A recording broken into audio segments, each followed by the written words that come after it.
আসসালামু আলাইকুম সুপ্রিয় দর্শক। অত্যন্ত ভারাক্রান্ত হৃদয় নিয়ে আজকে আপনাদের সামনে এসেছি। আমি আগে পরে কখনো এরকম আসিনি, এটাই প্রথম, ফার্স্ট টাইম বলা যায়। তো আমি যেখানে দাঁড়িয়ে আছি, একটু ক্যামেরাটা দিয়ে দেখাও। ফরিদপুর জেলার আলফাডাঙ্গা উপজেলার 2 নং গোপালপুর ইউনিয়ন। ফরিদপুর জেলার আলফাডাঙ্গা উপজেলার 2 নং গোপালপুর ইউনিয়ন পরিষদের গোপালপুর গ্রাম, পূর্বপাড়া থেকে Purbapara road, Gopalpur to Kuldhar road. এই রোডের যে বেহাল দশা, এই দশা দেখে যে কারোর চোখে পানি চলে আসবে। অত্যন্ত নির্মম পরিহাস। প্রায় 1.5 যুগেরও বেশি, 10 থেকে 15 বছর এর বেশি কম। এই এই যে জনপদ, এই জনপদের প্রায় 3টা গ্রাম আছে: গোপালপুর, কুলধর, কামারগ্রাম। এই রোডটা গোপালপুর পূর্বপাড়া থেকে শুরু হয়ে প্রায় দৈর্ঘ্য প্রায় 4 থেকে 5 কিলো হবে সম্ভবত, এরকম একটা রোড। এই রোড প্রায় 10-15 বছর ধরে আজকে এরকম নাজেহাল অবস্থায় পড়ে আছে। কোনো প্রশাসন, সরকার কিংবা কোনো এমপি মন্ত্রী থেকেও আমরা কোনো সুবিধা পাইনি।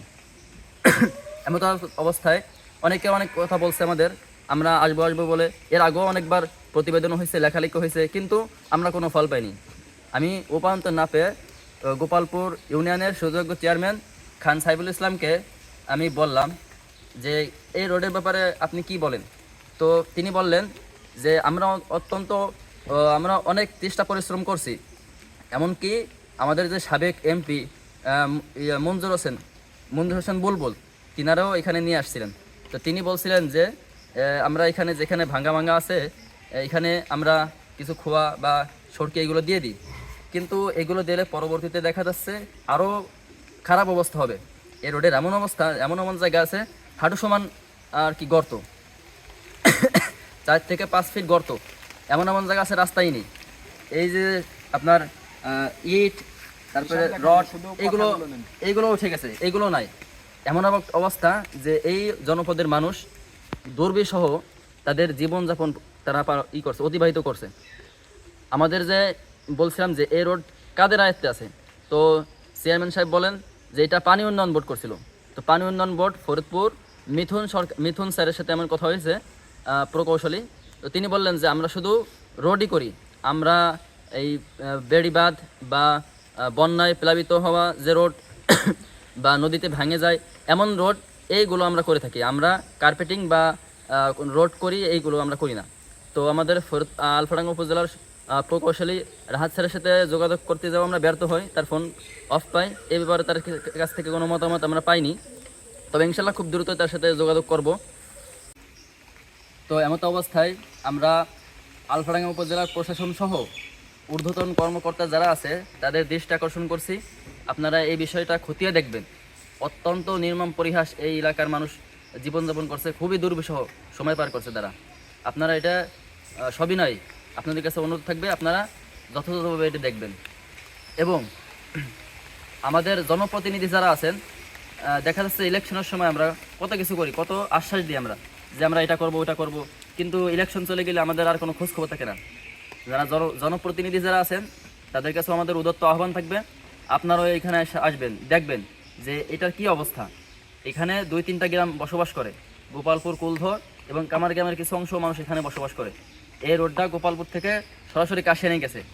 এই কাশিয়ানি থেকে একটা হাইওয়ে রোড আসতেছে। আমাদেরকে বলা হয়েছিল যে ওই কাশিয়ানি থেকে গোপালপুর ফেরিঘাট পর্যন্ত বিশ্ব রোড হবে, এই কারণে এই কাজটা বন্ধ আছে। এটা সম্পূর্ণ একটা গুজব, বানোয়াট কথা, যার কারণে আমাদেরকে এইটা বলে ঘুম পাড়ে রাখছে আমাদের। তো এটা আমরা মানি না। এই অঞ্চলের মানুষ অনেক সহজ, অনেক সরল, সাধারণ প্রকৃতির।